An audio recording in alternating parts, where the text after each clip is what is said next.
Bonjour et bienvenue dans cette capsule où nous allons parler aujourd'hui de la mole.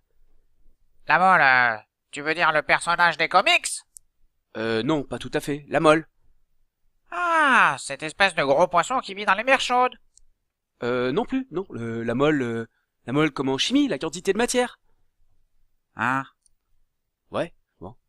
Euh, alors, vous n'êtes pas censé ignorer que vos véhicules actuellement causent un certain nombre de petits problèmes de pollution. Et également que dans les années à venir, les prix du pétrole risquent de s'enflammer dû à la raréfaction de ce type de ressources. Il va donc falloir trouver des solutions alternatives, plus ou moins efficaces comme celle-ci, ou alors, pour vous déplacer, vous utiliserez peut-être des voitures qui fonctionnent grâce au dihydrogène. Ah ouais? Ouais. Alors, ce type de véhicule comporte un réservoir contenant du dihydrogène. Ce dihydrogène alimente une pile à combustible, nommée également pile à hydrogène, qui fabrique de l'électricité à partir de l'hydrogène, du dihydrogène, pour ensuite alimenter en électricité un moteur électrique qui va faire avancer le véhicule, et ou alors énergie électrique qui servira à recharger une batterie. Waouh! Ça marche comment? Comment ça marche? Alors, pour présenter les choses rapidement, disons que la pile à hydrogène est constituée d'électrodes, une anode, une cathode, et d'un réservoir de gaz, du dihydrogène, un système qui va se servir du dioxygène qui se trouve dans l'air, et un système de rejet. Voyons un peu plus clairement. Alors, le dihydrogène qui est ici dans la réserve va être dirigé en direction de la pile à hydrogène, et ici, sur la membrane bien particulière qui se trouve à cet endroit, une réaction dite d'oxydoréduction a lieu. En fait, le dihydrogène se sépare en deux éléments, des électrons et des ions H+. Alors les électrons vont se déplacer à l'intérieur d'un circuit, voici, et permettre ainsi d'alimenter un appareil électrique. Alors une fois que ces électrons ces électrons doivent circuler. Pour circuler, ils doivent être recaptés sur l'autre électrode grâce, ici, on le voit, au dioxygène qui se trouve dans l'air. Alors sur l'autre électrode, la réaction qui a lieu est celle-ci. Le dioxygène réagit avec les ions H+, qui se trouvaient dans l'électrolyte ici, et se recombine avec les électrons. C'est ce qu'on appelle également ici une réaction d'oxydoréduction. Ce qui est intéressant de voir, c'est que grâce à ce type de pile, on produit des molécules, comme vous le voyez ici, d'eau, H2O. Et donc ce type de pile absorbe du dihydrogène qu'elle doit avoir dans un réservoir, se sert du dioxygène de l'air, et ce type de véhicule rejette de l'eau. En termes de pollution, c'est quand même assez intéressant. Waouh, c'est génial ton truc. On pourrait même imaginer des voitures de Formule 1 qui rouleraient avec de l'hydrogène, avec des gros réservoirs comme ça. Oui, on peut l'imaginer en tout cas. Ouais, même que s'il y a une panne d'hydrogène, on peut faire comme on a fait en classe. On fait réagir du fer et de l'acide, et ça fabrique du dihydrogène. Oui, c'est un peu tiré par les cheveux, mais sur le principe, oui, effectivement, lorsqu'on fait réagir de l'acide, c'est-à-dire des ions H+, avec du fer, sous forme atomique, on obtient une molécule de dihydrogène qui serait utilisable par ce type de véhicule, et des ions Fe2+.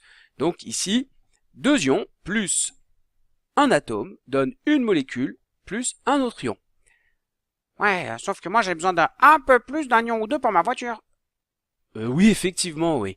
Ça marche aussi avec des moles. Avec quoi?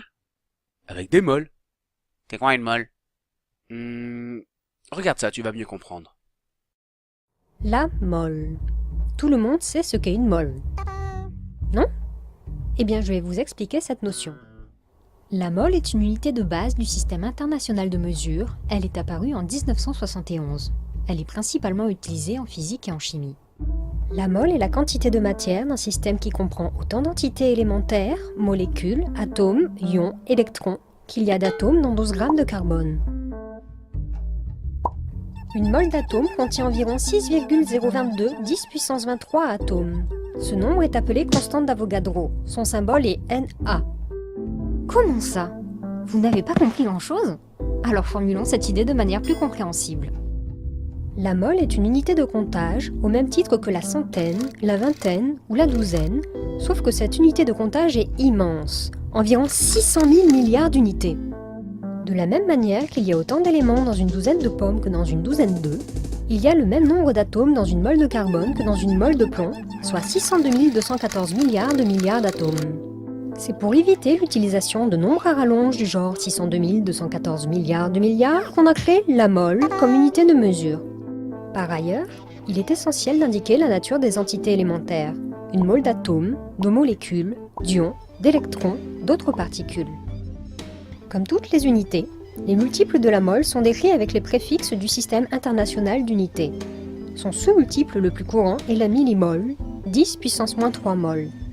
Mais il existe aussi la pétamole, 10 puissance 15 mol. La gigamole, 10 puissance 9 mol.